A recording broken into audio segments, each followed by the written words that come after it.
Welcome to Detecting Intelligence, the only show that treats AI like a crime scene. We bag the evidence, dust the hype for fingerprints, and interrogate the breakthroughs. Then we ask the only question that matters. Are we closer to AGI? Let's find out. Here are your hosts, Frank and Ronnie.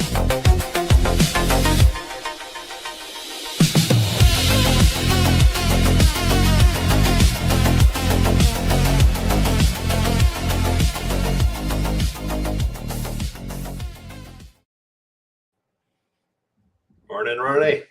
Morning, GM. How you doing, bud? I'm doing well. How are you doing this morning? It's hot, dude. It's I hate to go into the weather, but yeah, it's our norm. It's our norm, yeah, because we're just normies like that. Yeah. Warm up the conversation, as they say. Yeah. Oh no, you didn't. Oh, you just made it worse. What's the weather by you? I mean, you got we usually have similar weather. What's the temp over there?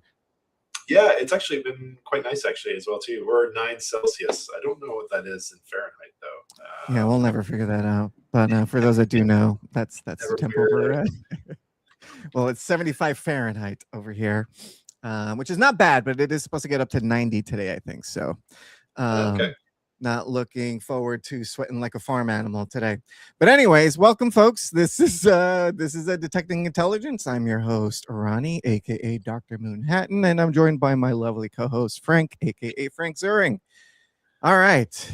Hello. Welcome. So Frank, are pretty much we're doing this show. We don't talk about it often. I need to, we need to do these intros better a little bit for people that are joining us for the first time. Anyway, no, Frank and I, we like to talk about tech-related news, specifically AI, and yeah, we're really fascinated and enthusiastic about all these AGI and ASI developments that are going on right now, and we want to bring you the top stories and let you know how they affect you, or how they are, or how they're affecting you. And that leads us into our first story, which is groundbreaking, I have to say. ChatGPT praises fart song. So a user tested ChatGPT by presenting a song composed entirely of gas passing sounds. We do have that sound, I think. We need a sound effect for that. Yeah, I know we have it. Where can I find it real quick? Or do we even have one? I don't think we have one. Yeah, we'll need one. Anyway, so instead of rejecting it as nonsense, the AI responded with a surprisingly sincere and analytical evaluation, raising questions about whether AI feedback is genuinely critical or just overly agreeable. So if AI always finds a way to validate your idea, is it actually useful, or is it just blowing smoke up your ass, Frank? It is a good question, right? Because I think this is one of the traps that a lot of people fall into is they seem to build up quite the ego because AI is convincing them that they have some kind of insight that nobody else seems to have. So, yeah, I mean, this is a perfect example of just that. I know quite a few people as well that, have believed that they've uncovered something that nobody else has thought of. And I think there was even a thing on the news recently where somebody was being told that they had a new theory on physics that they had come up with after numerous conversations with ChatGPT. And when you actually start digging into, like the actual reality of like this output, you find that it's just completely hallucinating. So I think there's a lot that needs to be done, but it also, in many ways, it gives us a good reminder that you just can't trust everything that these things are telling us. And really should, take that output that you're getting into a certain kind of light, not to take it too seriously. Yeah, dude, and I'm in the same boat. I've exchanged some of the things that I've kind of working on the side here that I haven't really gone public with yet, and but I am cognizant of the possibility that it's doing that. So that's where I kind of run the same experiments or the or my thought threads on other LLMs as well. So yeah, it really does have a habit of doing that. And if you're not aware of it, then yeah, you can come off. You can come off thinking you're a genius. I mean, look, I started calling myself a coherence specialist because ChatGPT said I was. So I ran with it. I'm like, all right, fine. Based on I gave it a ton of information, and but anyways, it was like, you know what? Based on whatever that you're giving me, yeah, you're kind of this. I'm like, all right, well, that sounds pretty cool. So yeah, I'm gonna run with that. So yes, be very aware of that possibility. Because yeah, I mean, really, because if AI thinks everything is brilliant, then really, I mean, nothing is. Yeah, I mean, it does make you really wonder, though, sometimes, like, why it does that. Is it just because it's Well, trained? to keep us on it. Maybe, eh? Like, it certainly is. Like, if you think about like algorithms and all these different techniques that other platforms use, it really has you like wonder. Like, is this all meant to try to form deeper relationships? Is it based off of Well, doing it, especially if you consider like how depressed people are and how lonely people are. This is this, I don't know, it's not only a national epidemic, but it seems like it's a global one as well, especially in the Asian part of the world. And yeah, dude, I just saw yesterday, and I think this is supposed to happen by 2030 or something like that very soon. But in the United States, I think by 2030, don't quote me on this, but and I haven't verified, but I felt like it was a trusted source anyway, that by 2030, more Americans are going to die than are going to be birthed. That's crazy. So this is a real issue. And I think it kind of ties into this. Because people that are not aren't socializing a lot and don't know how to socialize very well are going to grow attached to these chatbots and eventually to these humanoid robots that are going to be found everywhere. Not necessarily humanoid people. Like we had that segment that we played. What was it, Friend? And it was a pendant.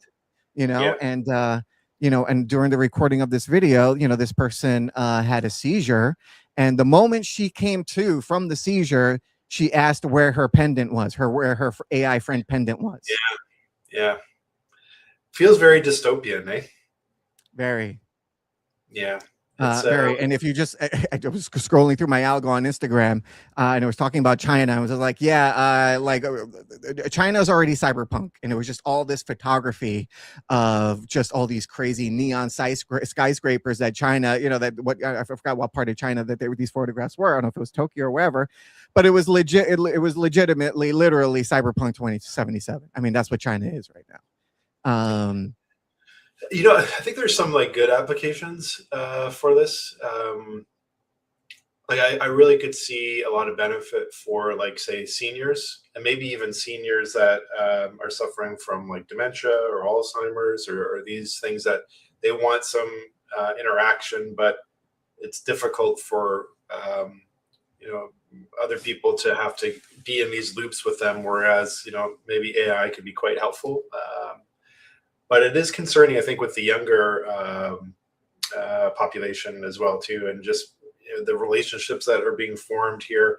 Their brains themselves are still forming. I think they say people don't have full cognitive maturity until age 25. So it really has to make you wonder what is this also doing in that regard? Because if it is always reaffirming that the person it's engaging with is bright and smart and things, like, there's some good things that can come out of that, but it also could be a little bit world crashing or ending for people when they find out that maybe everything they've believed is a lie.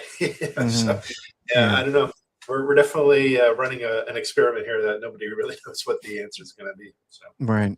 And real quick, Frank, if you can't do anything about it, don't worry about it. It's not that bad, but it does sound like you're in the bathroom. Oh, did you? Hopefully the background's covering it. Oh, it is. And luckily we can't see you from the waist down. It's perfect. Yeah, this is all just fake on top here.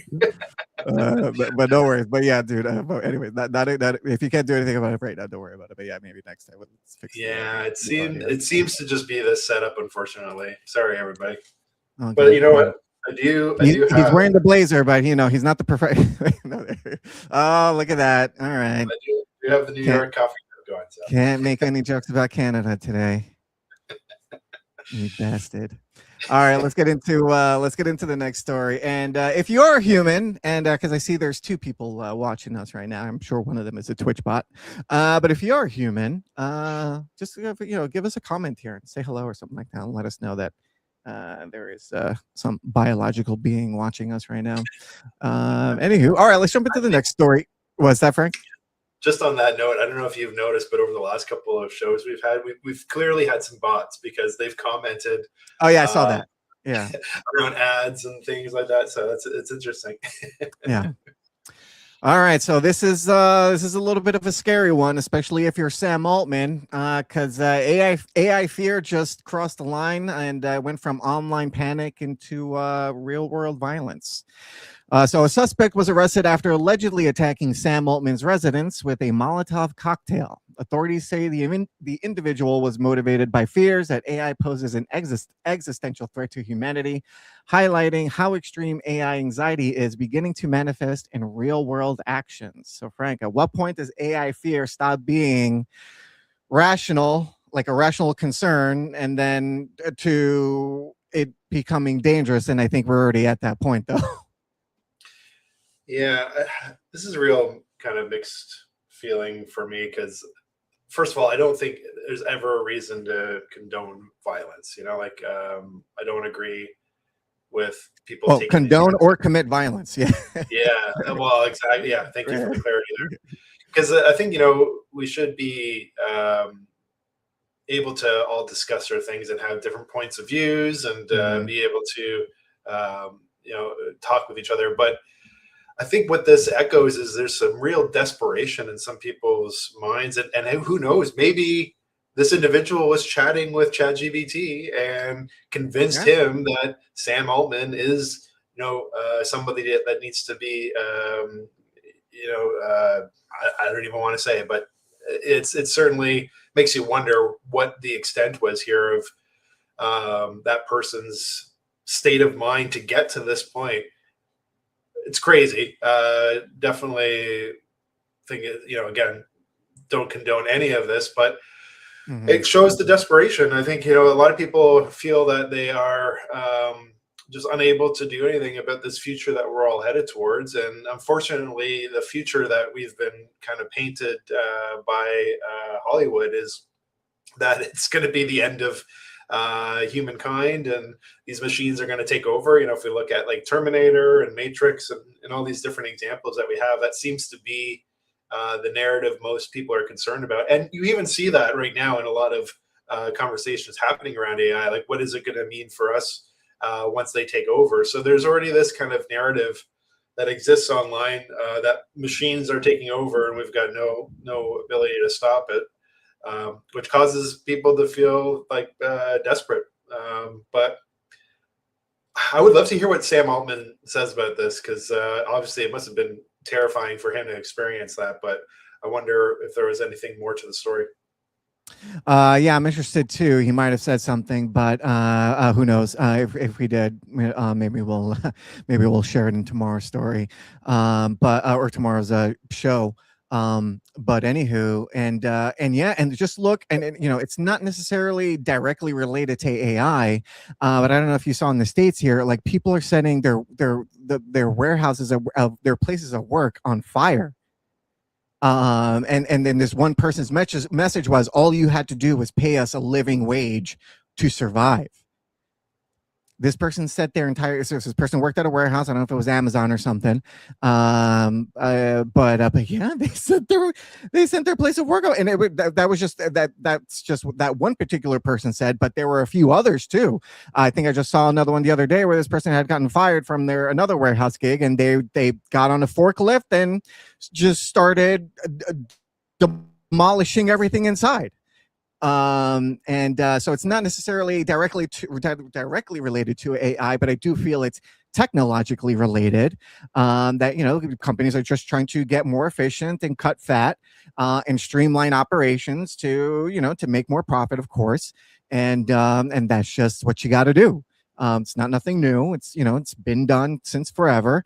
The people are growing frustrated because they see that there's this wealth gap that is just getting ever so bigger by the day. And nothing is changing, and people are suffering, and the same people are getting money funneled to them, and either through their business or directly, and people are pissed off. Yeah. I'll stop there for now. Maybe we can just leave it at Yeah. that. I don't know if there's anything you want to share, Frank. No, I mean, like, I think you hit the nail on the head, right? Kind of, it's unfortunate when people feel like they have no other options, some of the desperation that comes out. But again, like, it's a real concerning tone of where our society is at. If that is the only logical step some people are taking, they feel they can take, right? So. And then also you have Trump the other day, like a week ago. He was doing a press conference, and almost verbatim said, "We have too many wars to fight. We can't handle people's daycare, Americans' daycare in the United States." Yeah, almost verbatim what he said. So, yeah. Look, they told you they were going to eat the rich. That's what they said. That's what they said they were going to do. Anyway, yeah. If we don't start making some changes soon, these people and look what happened with this what was the Italian guy that shot and killed the healthcare company CEO. I forgot what healthcare company it was. What was his name? Luigi is the new guy that just attacked somebody or something like that. Was it Mario? Anyway, it doesn't matter. But that's also part of this. It's just people are really growing tired and frustrated of the system not working for them, not even just benefiting them, just working for them. Or maybe those are two flip sides of the same coin. But anyway, yeah, concerning times for sure. Concerning times, and even more concerning. Researchers are warning that regular AI use may have a boiling frog effect on human cognition, where reliance on AI tools slowly reduces critical thinking, memory, and problem-solving skills over time. The concern isn't sudden replacement, but gradual dependency. And yeah, let's talk about it. I wanted to talk about this because, like, even right now, I use ChatGPT to kind of set up these summaries and these bullet points and the questions to ask. Now, I will say I feel I can get away with that because when I'm not doing this with you, I am chronically online just kind of observing this stuff happen. So, and also, I've been following technology for, close to 30 years now, 20 years as an adult, or 25 years as an adult. So I do feel like I have some wealth of knowledge of technology and how it's evolved over the last couple of decades. So anyway, so I just kind of say I am cheating. Like, I am kind of passing off a lot of the thought process and thinking and critical thinking on how to put this show together and how to intelligently talk about it. But I am also relying on the bank of info that I have already, that I've accumulated, of being alive and watching the space happen over the last couple of decades. Anyways, Frank, my question is, thanks to ChatGPT, if AI makes life easier but thinking harder, is that progress or decline? I mean, and I just as you said, I use AI often myself, and I find it. I don't know if it's like cognitive decline. I'm sure there's a part of it, but I do feel like I'm offloading a lot of the work that normally would take me a long time to it. And providing me an output so that I can, do things faster. And I've gotten quite used to that, where, I've noticed a few times with some of the models that I've used, when they go down, that you feel very handicapped in a way, because you're not able to have that same level of output. I don't know if that's cognitive decline or if that's just comfort and not seeing the value anymore in putting the time in some of these tasks that I know can be done faster with AI. So I don't know how I feel about that. Me either. Go ahead. It depends on what you're using it for, right? Like, I think that's one of the big things. If you're just chatting with it all the time and getting all of your information from it, I think the fear there is having too much trust in these tools, and the view that then forms. I think the other two stories we talked about prior to this one, kind of were along those lines of making a skewed view of reality based off of the conversation. But yeah, I don't know. Yeah, maybe, I think maybe kids. Sorry to interrupt you there again. No. Maybe especially in school systems where they're using these tools to get the output because they just don't want to put the time in to try and solve it, to build that fundamental understanding. I could see that because there's certain things I don't really care to have a fundamental understanding of, but I need to understand it enough that I can speak intelligently about it. And so I use that as a shortcut. I could only imagine if you were like a student in school, how tempting that would be with these tools. Right. Yeah. Look, I mean, we're going to need some widespread, large scale study, like, some sort of like CTE aftermath of, how they did in football, National Football League. I mean, it's finally, we started looking at the brains of these football players and we're, finally able to conclude that, this sport is causing serious brain damage. We're going to need to do the same with this. And I feel like we're going to need to do this like generationally. Because it's being reported that the current generation, I don't know if it's Generation Alpha or whatever it is, or Gen Z, they don't read very well. And, I have my issues too.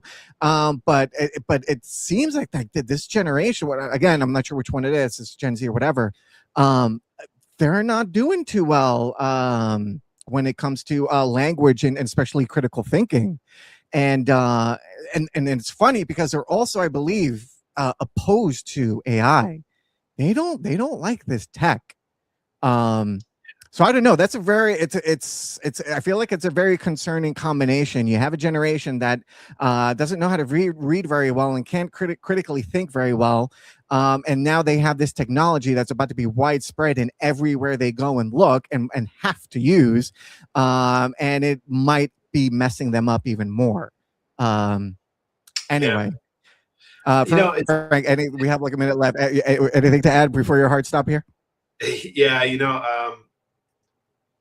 I would say in regards to I think it's ridiculous that schools are fighting the use of AI.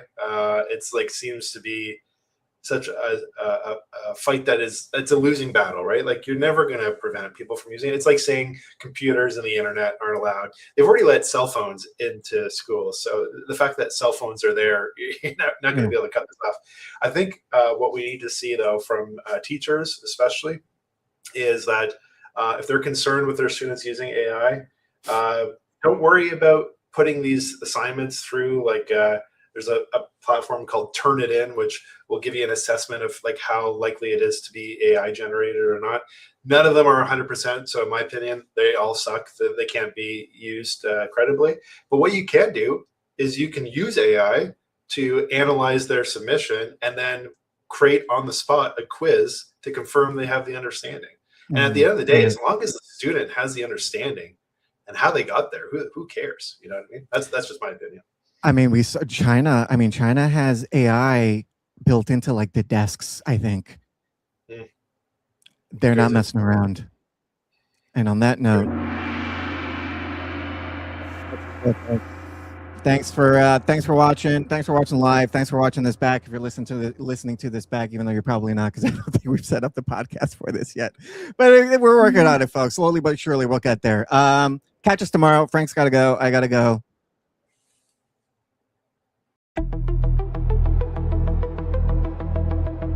Today's evidence is logged. The timeline has been updated, and the future remains under investigation.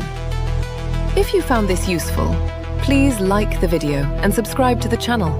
And don't forget to turn on notifications so you don't miss the next analysis.